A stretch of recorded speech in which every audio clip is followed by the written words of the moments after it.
and services. JF&CS helps people of all ages, faiths, and religions with the challenges of life.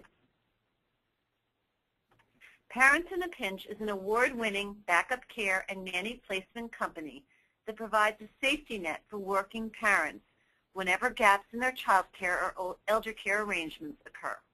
And Magic Beans is a toy store and more with 5 locations in the Boston area that caters to the needs of infants, toddlers, children, and their parents. My name is Terry Chevitt, and I am the coordinator of the Parent Consultation Program at Jewish Family and Children's Service. I've been working with families and their small children for almost 20 years. My specialty is working with families who have multiples as a result of my first 2 sons being twins. Jennifer Meyerhart, my co-presenter, is here with me.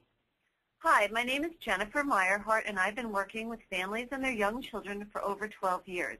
I specialize in working with families who are at risk for psychological, emotional, developmental interference in their early parenting journey. During this presentation, I will be showing slides on your computer that summarize my talking points. The webinar can only be heard through your phone, and your own voices will be muted. Please feel free to type questions as they occur to you in the text box. Questions will be answered either individually in the text box or aloud for the group at the end of the presentation. You can minimize or maximize the question box with the orange arrow that is on the control panel.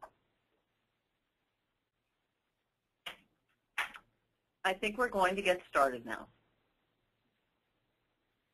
Having or adopting a second child is often a joyous decision that parents are extremely excited about. But mingled with the excitement can be a sense of loss about what this change will mean for you and your family. As a parent, we can worry about things like missing time with our older child, disrupting their lives and routines, wondering if we're going to be able to meet everyone's needs, the being tired and recovering from the delivery, bonding with a baby, and even possibly regression of hard-fought skills and of your older child. Feeling a sense of loss and ambivalence is perfectly normal during this time. For children, it can be even trickier getting ready for a new sibling. Imagine if you came home and told if your partner came home and told you that she loved you so very much that she was going to bring home another new partner. Because after all, if 1 is good, 2 is even better. How might you feel? To a child who's been the center of your universe, this news can be equally as unsettling. A child of 2, 3, or even 4 really doesn't understand what the concept of being a big brother or a big sister means or why they should be excited about it. They only understand from their very careful reading of your cues that their world is about to change. Let's set the stage about what becoming a sibling means by thinking about your own experience. We're going to ask 2 poll questions for you to consider, and then we'll share the results with everyone. The first poll question is coming up.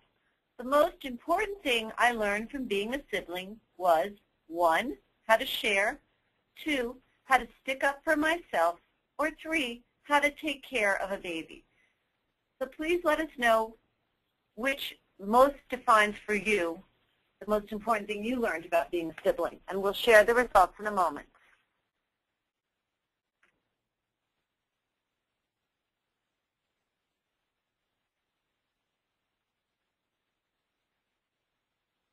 Well, interestingly, it looks like 100% of you learned how to share from having a sibling.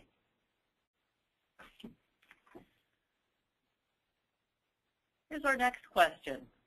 The hardest thing about being a sibling is the competition between siblings, sharing parental attention, or splitting family resources.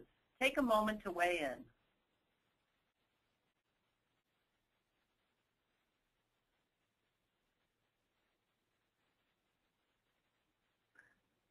Again, 100% of you thought the most difficult thing about having a sibling. Oh, wait, some more answers just came in. Let me share it in a moment.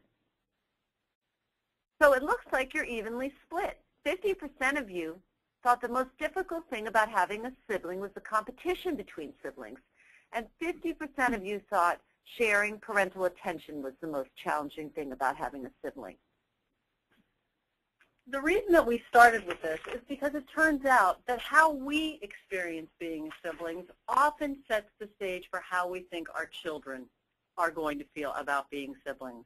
And for people for whom it's a conflicted, difficult relationship, we anticipate that that will be true for our children. But I think there's actually a lot we can do to set the stage to minimize conflict and tension during this time of transition. It turns out, in fact, that being a sibling has an important upside. In a 5-year study that was conducted by the University of Cambridge, researchers found a lot of evidence that children's social understanding and ultimately their social intelligence is accelerated by having siblings. This is because over time, a child has repeated opportunities for positive things like sharing and cooperation, negotiation, and working together towards a common goal. They also have opportunities for arguing, problem solving, relationships, and relationship repair, which are equally as important life skills. So if you're going to have a second child, how do you break the news? It turns out it's better if you can be the one to share the news with your child. If they hear you talking on the phone or they hear it by an excited relative, it's not going to mean as much and make as much sense to them as if they heard it straight from you. And children really have such a skewed version of what time means. A week seems like an eternity. If you tell them something's going to happen in 9 months, they really don't have a sense of what that means. So the shorter the time period between when you tell them you're pregnant and when the baby comes, in some ways, is the better. We also encourage people to tell them a season that the baby's coming. They might understand that the baby's going to come when the leaves are falling from the trees, or the snow is coming, or when the flowers are starting to come up. If you place this big event in a season, that will make it easier for them to understand. Once you've told your child that a brother or sister is on the way, the focus is really on how to prepare them so that they have some realistic ideas about what to expect. Luckily, there are a million books out there that are really quite good about preparing your child for a new sibling. When choosing books, we think it's helpful to start with the ones that first describe siblings as babies and not as playmates, so that your child knows what to expect.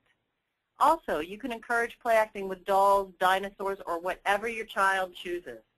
This is also a way for them to give voice to their questions or misperceptions or negative feelings. We would rather see a child put a pretend sibling in the trash as a way to work out their feelings than actually try to do it. You can also visit someone with a baby. Making this intangible idea into something your child can see and touch will really help make it more real. Keep describing what babies can do and what they like and what they should expect by this new baby coming home. Look at pictures or videos of your son or daughter as a newborn. You can remind them of the songs that they enjoyed or the activities that they liked or the routines that you had when they were first home. And you can even practice some of the things he or she can do as a big brother or sister, like bring diapers, sing songs, tell stories, make pictures, or even choose clothes for coming home. And Terry, some hospitals have programs for siblings, for families that are expecting to adopt or have a baby. They have tours of the hospital, tours of the nursery, special programs. So those are also another thing to look into if you're trying to prepare your child for the coming of a new baby. That's right. Thank you, Jennifer. That is absolutely true. Again, something that makes it more real, and that would be a good thing to do closer to the delivery date. As the time approaches, if you plan, the goal in this last period of time, let's say the last 2 to 3 months, is to try to avoid big transitions. If you plan to move your child to a new bed or a bedroom, try to do so well before the baby so that your older child doesn't feel displaced by the baby, but rather that they're getting something new and exciting. This goes for any major changes like taking away a pacifier or weaning, toilet training, or starting preschool or child care. Also, for many children, this is their first experience of time apart from mom. You can help your child prepare for this absence by getting somebody else involved in their nighttime routine and ritual. Letting the other parent or the other adult who will be caring for them while you're recovering take over these activities will make that period smoother for them. Knowing what to expect while you're gone will help reduce their anxiety. Reminding them of what the plan is will be very helpful. And lastly, and this is my favorite idea, write a book where your child is the main character. The idea of this is that it doesn't have to be anything fancy. You can take white paper and staple it together, and together draw pictures and put in the text. The important part is that it have a past, present, and the future. The past is when they came home from the hospital and when they were little babies and what they were like and maybe what they looked like.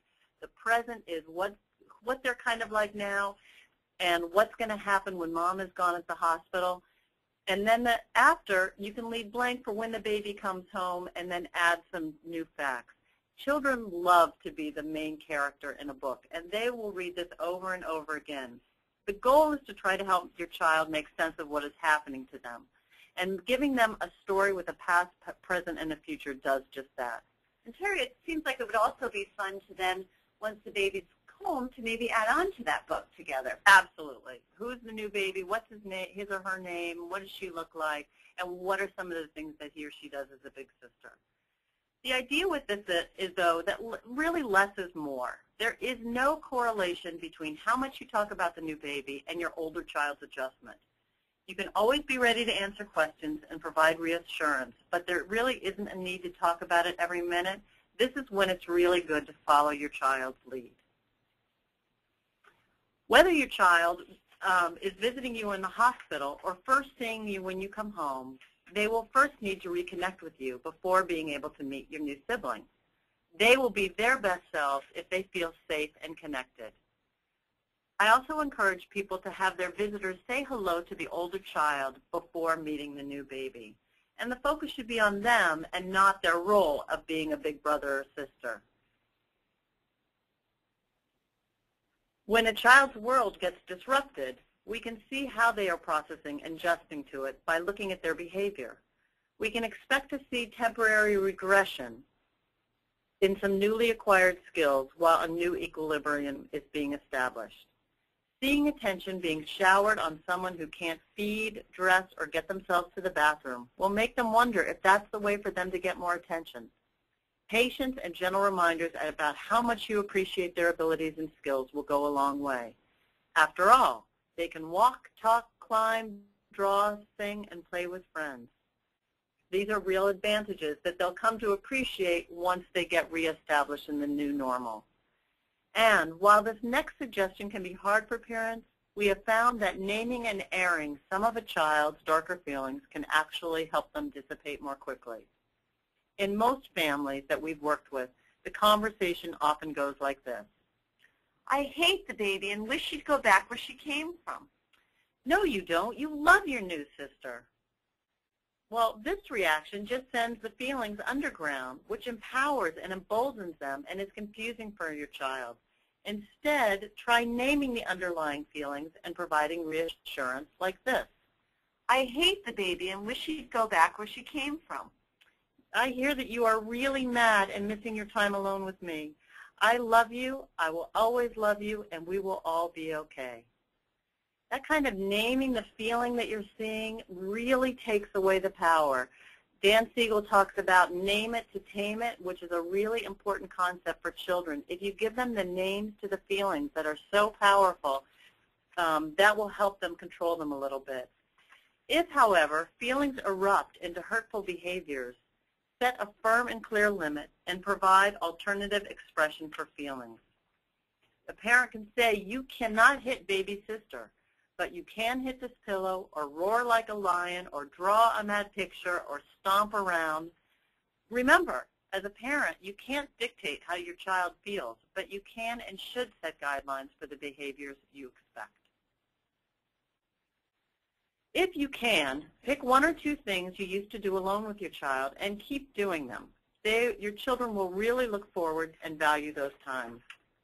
And I'm not talking about big things. It can be grocery shopping together. It can be a little 10-minute activity of uninterrupted one-on-one time where you focus on them rather than on their new baby brother or sister. It can really help your child keep that feeling of connection to you and help their behavior. Let your child choose the activity and you follow their lead. Also, keeping a consistent routine really does make children feel safe. You'll be so tempted to bend the rules, but that will really make your child feel like their world has turned upside down and is spiraling out of control. I worked with a client who gave his child ice cream for breakfast, and he said that just made the child really uncomfortable and act out all through the day. I think the child probably thought that the world must be coming to an end because they never had ice cream for breakfast. Most importantly, and as in all things, take good care of yourself. You will be tired and pulled in a million directions. Simplify where possible and let other people help you whenever you have the opportunity. I encourage new parents to practice the phrase, "Thank you, that would be lovely," as a ready response to any offer of help. We are going to open up this discussion to questions. Please send any questions you may have through your dialog box. We may not be able to answer all the questions, but we will get to as many as we can. Oh, here's a question, Terry. This question is, I've heard some of my friends have given presents from the baby to the older siblings. Do you think this is a good idea? I don't think that you can buy affection, but I do think that you can warm the way from the baby. So if you have a present, I think it's a fine idea. A book or something that they can do on their own while you're busy with the baby might be helpful. But I wouldn't want the present to be a consolation prize because you feel like they're really losing something so much now that they deserve something big. But I think that's a fine idea. And I would imagine also a piece of it is how you present it. The reasons you say why the baby's giving a present. The baby's so happy to meet you, something like that. And downplay it to some degree, but make it a warm, happy, celebratory family thing.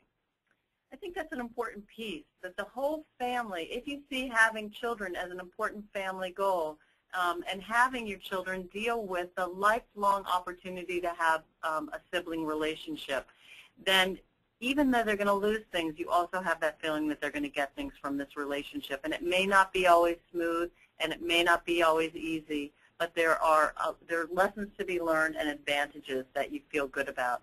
And I think you're keeping that frame helps maybe when you see some of these other experiences of acting out or of children having a tough time.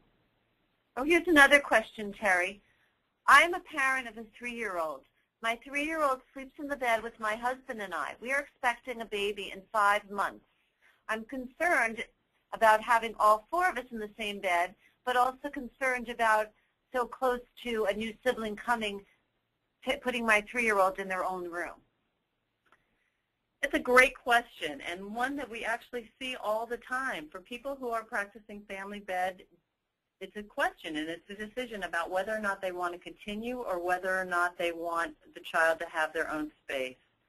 And I think there's a lot of ways to approach it, and that's certainly plenty of time for a child to make a transition and to feel like they're part of the process, about choosing some of the things in their room or having a separate bed and practicing what that's going to be like. Again, all the prep that you do with your child on a big transition like that goes a long way. And how you feel about it internally really sets the stage for how they'll experience it. So if you see it as a positive change because of their growth and their readiness, you're going to deal with it one way as opposed to trying to make room for a new baby. That will feel like a different way. And I think, Terry, it also speaks to what you spoke about, is not making big transitions right beforehand. So it's great that you're thinking about it 5 months before the baby comes and not just deal with it 2 weeks beforehand. I think now is the time to start making whatever transition or change you may decide to make. Here's another question. I have a 2-year-old, and we will have our second baby in about a week. Congratulations. Lately, my son has been really clingy to me and won't let his father change him or play with him. How should I deal with this? I think this is so common, and your 2-year-old is so smart that he knows there's a big change about to come. I'd be curious to know what you've tried before making any suggestions. In some ways, I think time is going to take care of this. And I think I'm leaning towards the continued reassurance that Dad can do this also, and he's going to be okay. Maybe you can let him change your son, and you can stand next to him as a way for you both to be involved in this. And again, I would just keep reminding him that he's going to be fine, and that you're going to both keep taking care of him, and that you're a family. And hopefully that reassurance will go a long way. Also, I think kids are such good readers of our own nerves and anxiety, and they don't quite know what to do with it. And so again, to name that there's a big change about to happen in the family and that we're really going to be fine could be very helpful in help calming him down a little bit. And I think maybe even also just to name that you're all a little nervous. Change makes people nervous, but you're going to all be great because, again, that goes back to your naming the feelings. And, of course, nervousness is a part of it for everyone. And your 2-year-old is probably reading your nervousness as well as his own sense of nervousness, which I think is completely appropriate.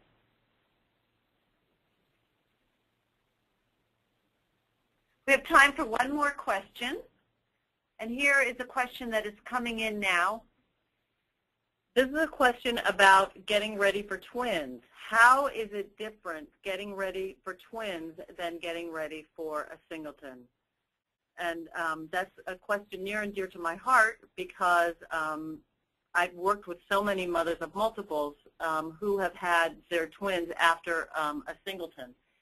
And I think it's hard because you can expect to be more tired and more pulled, but it's kind of nice for the older child who will always have that status of being the big brother or the big sister, and the singleton who really can get some undivided parental attention and some time alone with mom and dad.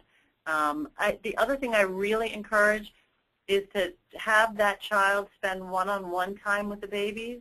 Just like it's hard for a parent to bond with twins, it's hard for an older sibling to bond with twins. It's easier if they get to know them one at a time to really start a relationship, and then it doesn't feel quite as overwhelming.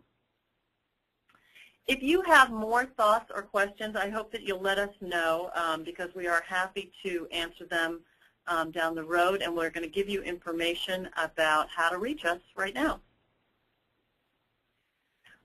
First, though, I want to thank Parents in a Pinch and Magic Beans for co-sponsoring this webinar. Our next 2 webinars will be on positive approaches to discipline for toddlers and small children. The first one will be on Monday, March 26th at 12:30 p.m. Eastern Standard Time, and the second one will be on Monday, April 23rd at 12:30 as well. And while parts 1 and 2 build on each other, you can sign up for one or both. We hope you will consider parent consultations at JF&CS if you have further questions or concerns, either about welcoming a new sibling or any baby, toddler concerns that may arise. A parent consultant will get to know you and the people in your family and create strategies to address your unique situation. We can meet once or over a series of weeks, either on the phone or if you are in the greater Boston area, in our office at your home.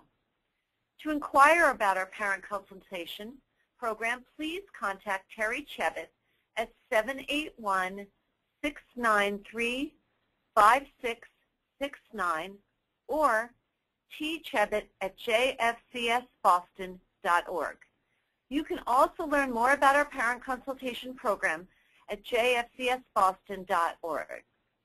Thank you so much for joining us today. We will look forward to seeing you again for our next month's webinar.